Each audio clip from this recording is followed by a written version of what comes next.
Salut les entrepreneurs curieux. Petite suite des aventures de notre donc association par ici, la sortie. Donc ça bouge, on avance pas mal. Donc là, ce matin, on a rencontré notamment Didier Roche, qui est président de l'UPTIH. C'est l'Union professionnelle des travailleurs indépendants handicapés. Et donc en fait, il a une déficience visuelle. Euh, je sais même pas s'il voit, s'il est complètement aveugle. Et donc nous, on essaye pour notre site de trouver des solutions pour encourager justement les activités qui sont accessibles donc, au handicap, et notamment le handicap visuel aussi. Donc c'est vraiment pas facile, hein. On se rend compte qu'il y a très peu de lieux qui sont accessibles visuellement, et que même d'un point de vue personnel, c'était beaucoup de relations humaines, beaucoup d'entraide qui est importé dans ce type de situation. Donc c'est super délicat à mettre en place pour nous, pour le site. Donc ça, c'était le premier point qu'on a fait ce matin. Et il y a quelques jours, on a fait un pitch, petite présentation très très court, un pitch, ce qu'on appelle elevator pitch, une présentation en 2 minutes quoi, de notre projet. Et en fait, c'est super parce qu'on est sélectionné. Il y avait pas mal d'équipes, je sais pas, une quarantaine, peut-être 40 ou un petit peu plus de 40 équipes, je crois. Et on fait partie donc des 12 équipes sélectionnées.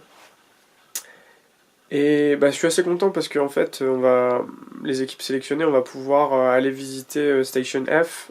Ça fait longtemps que j'ai envie d'aller voir, donc ce sera l'occasion. Station F, pour ceux qui savent pas, c'est le dernier truc de Xavier Niel, hein. Super gros incubateur, enfin le plus gros incubateur à start-up au monde. Je crois qu'il va accueillir à terme, près de 1000 start-up en fait dans les locaux.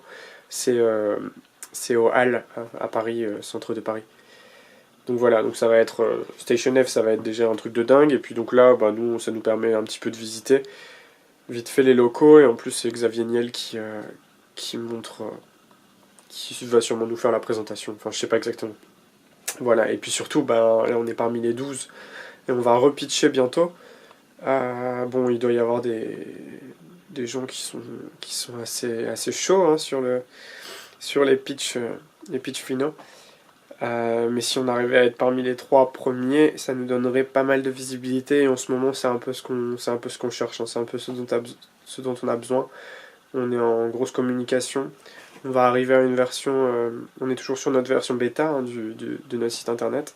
C'est beta.paricilasortie.com. Donc si vous voyez cette vidéo, il n'y aura sûrement plus la bêta, hein, donc ce sera juste paricilasortie.com. Voilà, donc là, ce qu'il nous faut, c'est communiquer à fond, faire des partenariats et tout ça. Et si on arrivait à être dans le top 3, on pourrait choper un article de journal et voilà, les journalistes dire on est une équipe sélectionnée, Station F, Xavier Niel, ça fait tout de suite cool pour des articles. Voilà. Donc ça, les journées avancent et on avance bien, petit pas après petit pas. Parfois on se mange un peu des murs hein, quand même. Là cette semaine c'était pas facile. On a des gens qui nous font des feedbacks du site qui sont super sympas, mais on se rend compte que il y a quand même parfois il y a beaucoup de critiques. Enfin c'est des critiques constructives, beaucoup d'imperfections du site, on en a conscience. Et puis une grosse baffe encore dans la face. On voulait faire une journée de lancement pour notre site. On voulait passer en fait officiellement de la bêta à notre site le 8 juillet. Et on voulait faire une journée de lancement le 8 juillet, et c'est aussi en partie pour ça que Camille, notre stagiaire, est là. Et en fait, malheureusement, c'est dans un mois, et ça fait un mois qu'on a fait la demande d'autorisation d'occupation du territoire. Donc, en fait, c'est une procédure assez pénible mais obligatoire quand on fait un grand événement dans un lieu public et qu'on estime à plus de 100 personnes cet événement, il faut faire une demande. Donc on a fait la demande à la mairie il y a plus d'un mois et en fait on n'a toujours pas de réponse.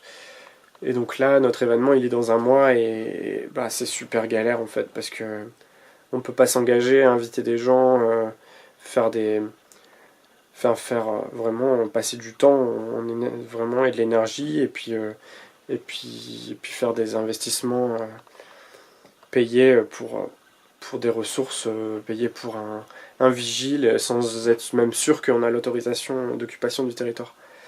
Donc voilà, donc on a pris la décision, on s'est dit bon un mois ça va être trop short, bah on annule parce que c'est trop dangereux, ça va être trop de stress. Et voilà. Voilà. Donc c'était un peu dur, hein. C'est surtout que Camille, ça fait pas mal de temps qu'elle anticipe, qu'elle travaille dessus, et nous aussi on avait un peu. Enfin on s'était fait à l'idée. Voilà, mais bon, c'est pas grave. C'est vraiment ça l'esprit d'entrepreneur, c'est. Bah, il y a des semaines où c'est chaud, il faut pas baisser les bras, quoi. En fait, des obstacles, on en a tout au long du chemin. Faut garder cet esprit-là, esprit de combattant un peu. S'il y a des obstacles, c'est pour les surmonter. C'est un peu un test de la vie, hein. Et voilà, bah on lâche rien. Bah voilà, donc dans l'idée, persévérer, c'est normal d'avoir des obstacles. On en a tout le temps. Il faut être content des petites réussites, hein. Donc là, notre site en bêta, on n'a pas encore vraiment de participants sur le site. Mais les petites satisfactions, c'est on a vraiment eu les premières activités créées par d'autres personnes. Donc là, Camille est activement sur cette thématique-là, hein, donc de contacter des associations, contacter des organismes qui ont des activités déjà créées et que ça peut aider en fait de publier sur notre site, et en même temps ils testent et ils nous aident aussi. Et donc là on a environ 8 activités sur le site. C'est vraiment super cool. Bon 8 c'est pas grand chose, hein, mais voilà, ça ressemble à ça. Donc là on a par exemple donc Camille qui a créé boire un verre à l'Indiana Café. Spectacle L'Homme Qui. Voilà, donc là par exemple si je clique sur spectacle L'Homme Qui, c'est créé par le CRTH. Voilà, donc l'explication, tout ça. Donc là je peux participer. On a encore beaucoup de fonctionnalités qui manquent, hein, comme le chat, mais ça avance. On peut toujours pas modifier l'événement. Là pareil, c'est un truc qui manque beaucoup. Mais au moins ça commence à avoir de la gueule. Et là par exemple, là c'est ce que j'ai fait aujourd'hui, j'ai revu l'accessibilité. Donc ça, les données qu'on récupère de J'accède, malheureusement elles sont elles sont que motrices en fait. Donc elles permettent de remplir là ce petit logo d'accessibilité motrice. Et tous les autres sont toujours à 0. Et donc là en fait, on a une rubrique information d'accessibilité du créateur. Et là, ils ont un truc adapté qui est réserver votre souffleur d'image. Alors, souffleur d'image, c'est, je crois, une super association qui aide justement à retransmettre et à réexpliquer à des malvoyants une activité. Et donc là, il y a ce service qui est proposé. Donc là, ce que j'ai fait aujourd'hui, c'était m'arranger pour de détecter, avec certains mots, avec certaines informations dans ce paragraphe, de pouvoir remplir ce logo et se rendre compte d'un coup d'œil en fait que c'est accessible visuellement. Voilà, donc là ça vous donne un peu une idée. Voilà, des obstacles, mais des petites réussites, et on lâche rien, on avance. L'entrepreneuriat c'est vraiment ça, un petit pas par petit pas. On arrive à quelque chose d'énorme, il faut travailler tous les jours, et tous les jours faire des petits pas. Voilà, j'espère que... Bon, je sais pas ce qui s'est mis en marche. Voilà, j'espère que vous persévérez vous aussi. Et je vous souhaite énormément de réussite dans tous vos projets entrepreneuriaux. Et ne lâchez rien, c'est comme ça qu'on fait avancer le monde. Je suis fier de vous. Allez, à bientôt les entrepreneurs curieux.